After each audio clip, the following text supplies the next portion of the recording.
Қайырлы күн, қазақ елі. Біз бүгін қазақ үшін жобамызда салт дәстүр, оның ішіндегі салт деген сөздің хикметін, мәнін ашуға біз жұмыс жасайтын боламыз. Ғылымда сөз тану, сөз таныған адам ғылым таниды.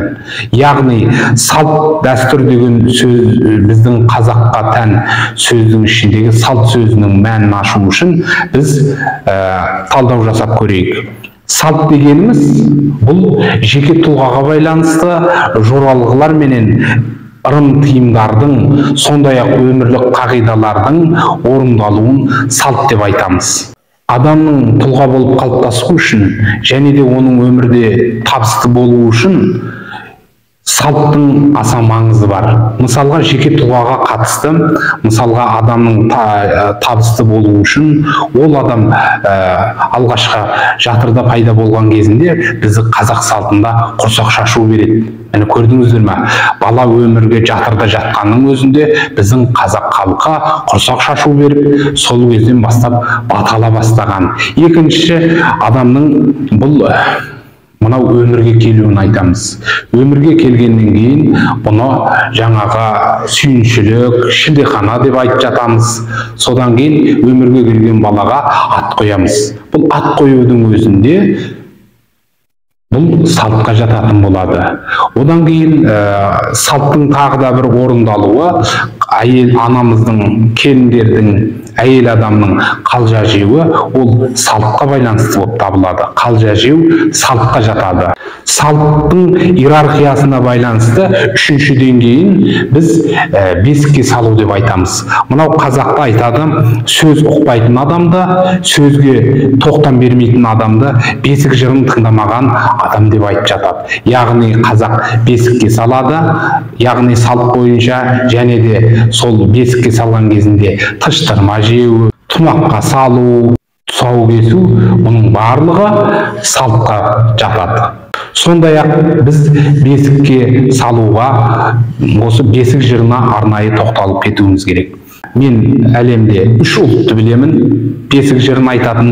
Бұның бірі мынау қырғыздар, екіншісі бұл еврей халқы, үшіншісі мынау өзіміздің қазақ ұлтымыз.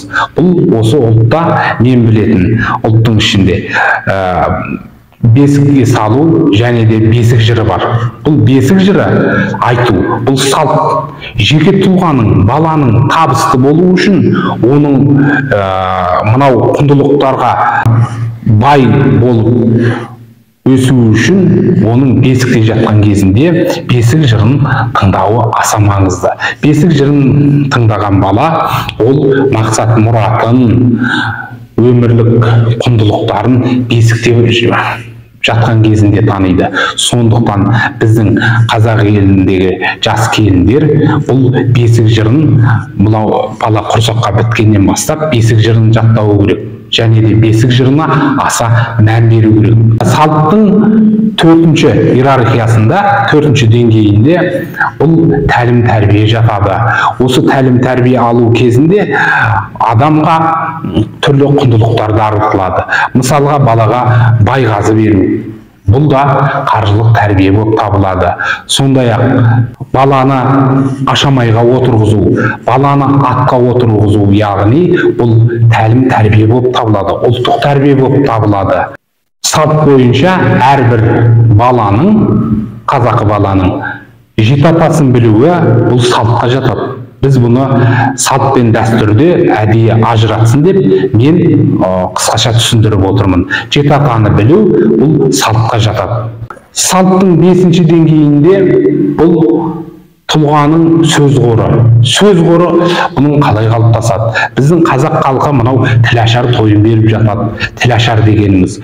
Осы тілашар, сосын мынау аузына түкіру деген сияқты бұл адамның жеке сөз қорына байланысты айтады. Адамның сөз қорының бай болуы, оның өмірде табысты болуына тікелей әсер етеді. Бұл салттың бесінші деңгейі. Ал ондай болатын болса, салттың алтыншы деңгейінде адамның өмірлік қағидалары, Яғни оны біз талдап айтатын болсақ, бұл жаңағы өмірлік қағида бойынша балаға бәсіре беру, енші беру, қыздарымызға жасау беру, және де некеге отыру.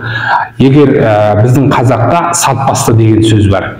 Салт басты кепті дейді, яғни жеке басты дейді. Адамның өмірде алған тәрбиесіне, оның өмірде алған құндылықтарына сәйкес адам тәрбие алмаса, ол салт басты болады, яғни некеге тұрмайды. Бұл да тәрбиеге байланысты. Салт басты жүру дегеніміз ол жалғыз басты жүруді дейді. Бұны өмірлік қағида деп айтамыз. Ал енді салттың 7-ші деңгейінде адамның өмірлік құмарлықтары анықталады. Яғни мынау қыз қуу, көк бару, болмаса ол адамның мынау жаңағы балыққа баруы, ол адамның болмаса мынау қандай да бір ғылым білімге, қандай да бір кәсіпке оның бір құмар болуы, оның кәсіптік бағдар былайша айтқан кезінде оның мынау құмарлығына айналады. Яғни оның өмірлік құмарлықтары оның жеке салтына жатады. Жеке салты ол екінші бір тұлғаға, болмаса көпшілікке оның жарамайды. Сондықтан біз мына салт деген сөзді жете түсінуіміз керек. Одан кейін мынау 8-ші деңгейдегі бұл өлім сергелдеңі дейді. Әрбір адамның салтында өмірге келу менен өмірден қайту бар. Өздеріңіз білесіздер, біз тәрбиеде айтып жатамыз. Бұл Абай жолы романында да бар. Мынау ер өмірден өткенде қазақ әйелдері шашын жаятын болған. Бұл салтқа жатады, бұл дәстүрге жатпайды. Дәстүр дегеніміз ол ауқымды, оны басқа кезде айтамыз. Ал шаш жаю бұл салтқа жатады. Қазан төңкеру салтқа жатады. Сондай-ақ мұраға қалдыру, мұралық сол қайтыс болған адамның дүниесін бөліп беру бұл салтқа жатады. Мысалға жаңағы қазақ айтып жатады, менің салтымда жоқ деп. Құдай жоқ болудан сақтасын, жоқтықтан сақтасын. Осы біздің жеке тұлғаның дамуы үшін біз салт дәстүрді, салтты жақсы түсінуіміз керек. Салтқа байланысты бұл мынау сыни тұрғыда алып қалатын болсақ, салтта адамның жеке болмысын анықтайды. Мысалға, адамның жеке салтында оның қасиеттері қандай. Ол адам өтірік айтпайды, ол адам кешікпейді деген сияқты. Бағана айтып отырмыз ғой, адамның өзінің өмір сүретін қағидалары болады, яғни тиымдары болады. Кейбір адам мысалға алкогольдік өнімдер қолданбайды, сондай-ақ мына темекі шекпейді.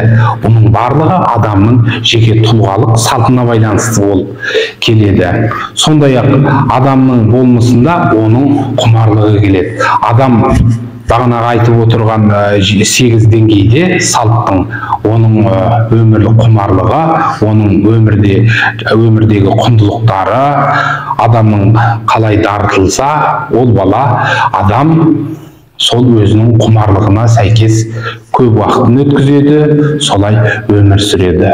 Салтта сипат болады. Мысалға, оның салтында жеке тұлғаны қарастырғанда, ол жеке тұлғаның түрі, бойы, ерекшелігі болады. Бұның салт сипаты болып табылады.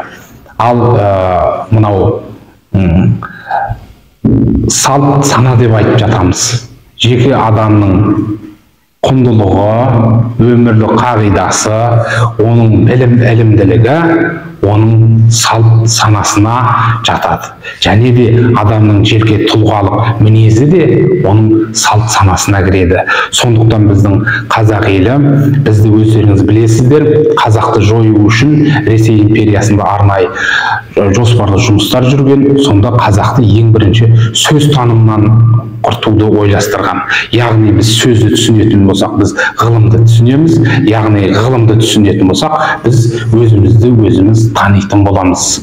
Салтымызға берік болайық.